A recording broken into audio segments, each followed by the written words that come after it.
আজ আমরা যে এক্সপেরিমেন্টটি করব সেটি হলো পিন মেথডের সাহায্যে একটি লিকুইডের রিফ্র্যাক্টিভ ইন্ডেক্স বার করা এবং একটি বাইকনভেক্স লেন্সের ফোকাল লেন্থ বার করা।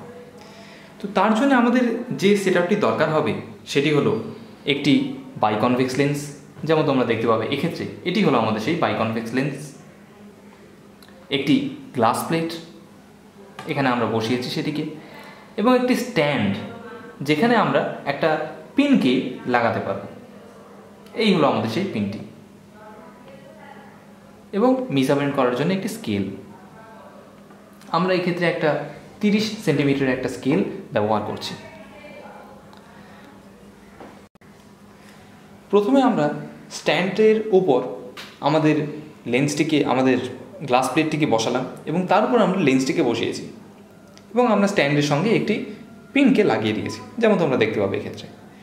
তাহলে এবার আমরা ফোকাল লেন্থ মেজার করার জন্যে আমরা আমাদের এই পিনটিকে ওপর এবং নিচে মুভ করাবো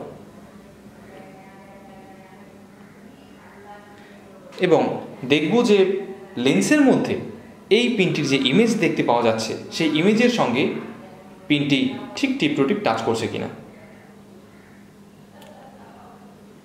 যদি টিপ টু টিপ টাচ করে তারপরে আমরা এক্সপেরিমেন্টটা করার দিকে এগোব। তো যেমন আমরা বলেছি, আমরা ইনস্ট্রুমেন্টটা এখানে সেট করেছি। এক্ষেত্রে তোমরা দেখতে পাবে যে আমরা একটা পিন লাগিয়েছি, যেটি হলো এখানে। নিচে আমাদের একটা গ্লাস প্লেট রাখা আছে এবং তার উপরে আমাদের লেন্সটি রাখা আছে, যার ফোকাল লেন্থ আমাদের বার করতে হবে।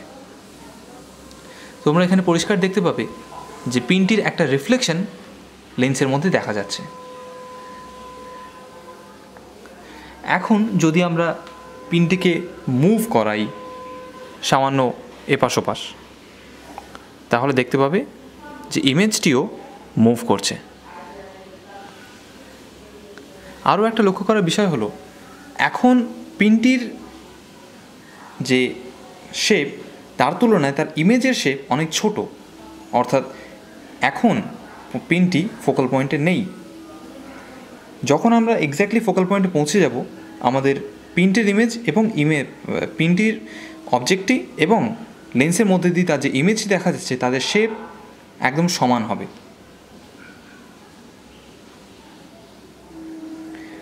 এবার যদি আমরা পিনটির হাইটটাকে আস্তে আস্তে চেঞ্জ করি,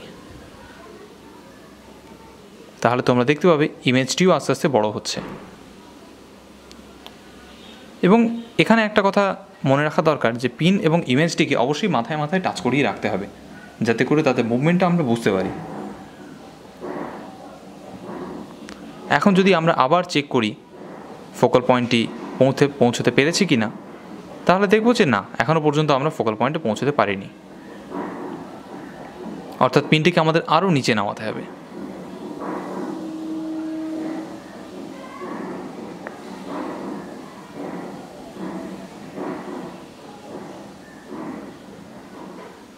এখন যদি তোমরা লক্ষ্য করো তাহলে দেখতে পাবে ইমেজ এবং অবজেক্টের শেপ এক্স্যাক্টলি ইকুয়াল হয়ে গেছে এবং দুটোর মুভমেন্ট সমান এবং ঠিক বিপরীত দিকে হচ্ছে, যেটা থেকে আমরা অবশ্যই এটা বুঝতে পারবো যে আমরা ফোকাল পয়েন্টে পৌঁছে গেছি। তোমরা যদি তোমাদের চোখটাকে এবার সামান্য ডান দিক থেকে বাম দিকে নাড়াও পিনটির রেসপেক্টে, তাহলে দেখতে পাবে ইমেজ এবং অবজেক্ট দুটোই এক্স্যাক্টলি যেমন এখন দেখা যাচ্ছে ঠিক এইভাবেই একটা সিস্টেম হিসেবে মুভ করছে। কিন্তু যদি ফোকাল পয়েন্টে না থাকে, তাহলে যদি চোখটাকে নাড়াও তাহলে দেখবে যে ইমেজের মুভমেন্ট অবজেক্টের তুলনায় বেশি হচ্ছে অথবা কম হচ্ছে।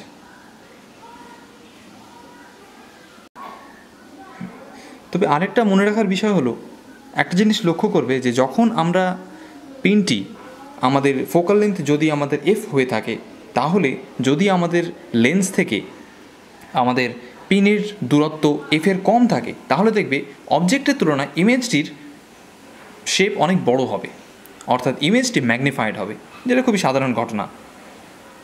কিন্তু যদি ফোকাল লেন্থ এফের তুলনায় এই দূরত্বটা অনেক বেশি থাকে, তাহলে দেখবে ইমেজটি ছোট হচ্ছে।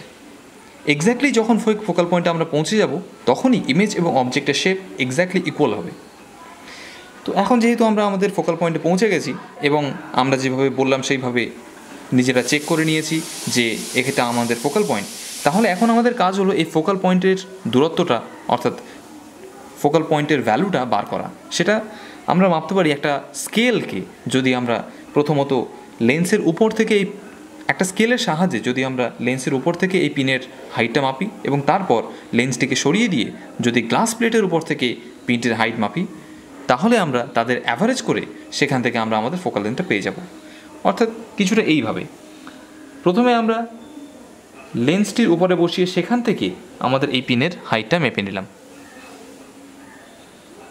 এবং তারপর লেন্সটিকে সরিয়ে দিয়ে গ্লাস প্লেটের উপরে স্কেলটিকে বসিয়ে সেখান থেকে এই পিনের হাইটটা মেপে নিলাম। এই দুটি হাইটের যদি হয়ে থাকে F1 এবং F2, তাহলে F1 plus F2 divided by 2 এটি হলো আমাদের focal length of this convex lens. আমরা পিনটিকে এক্ষেত্রে ঠিক ফোকাল পয়েন্টে সেট করেছি, যেমন আমরা যে মেথডে দেখিয়েছি সেইভাবেই আমরা সেট করেছি।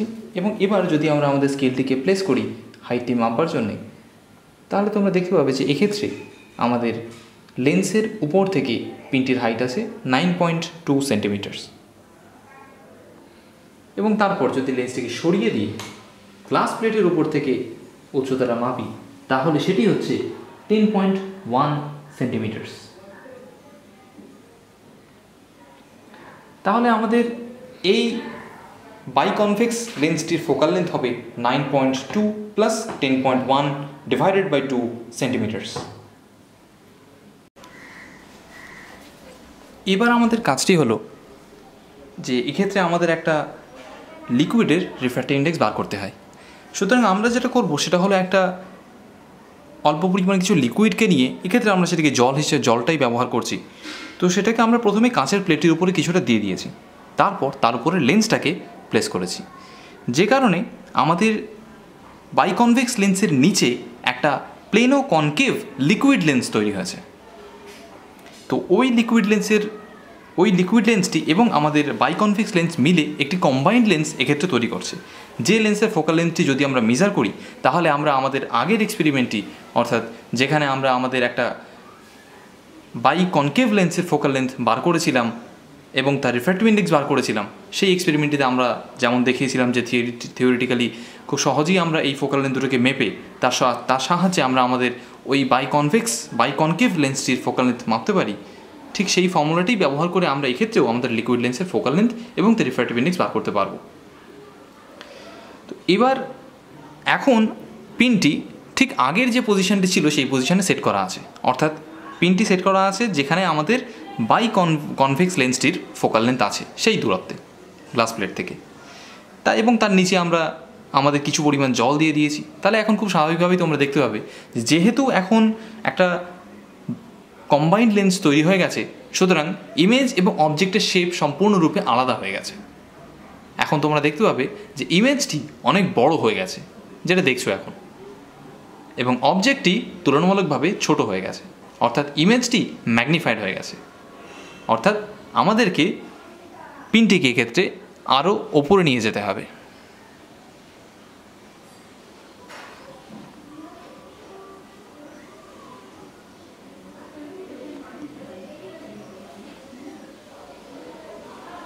এবং এই জায়গাটাতে তোমরা দেখতে পাবে যে দুটো ইমেজের শেপ একদম সমান হয়ে গেছে।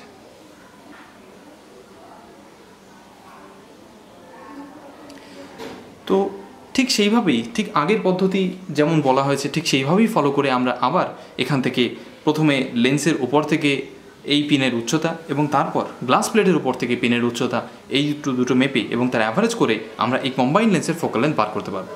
এবং সেখান থেকে আমাদের পুরনো যে ফর্মুলাটি দেখানো হয়েছে সেটি থেকে ব্যবহার করে আমরা এখান থেকে এই লিকুইডের যে লিকুইডটি আমরা এক্ষেত্রে জল ব্যবহার করেছি, অন্য ক্ষেত্রে হয়তো আমরা অন্য কিছু ব্যবহার করতে পারি, সর্ষের তেল বা নারকেল তেল ব্যবহার করতে পারি। তো সেক্ষেত্রে তাদের রিফ্র্যাক্টিভ ইন্ডেক্সও আমরা খুব সহজেই এখান থেকে মেজার করতে পারবো।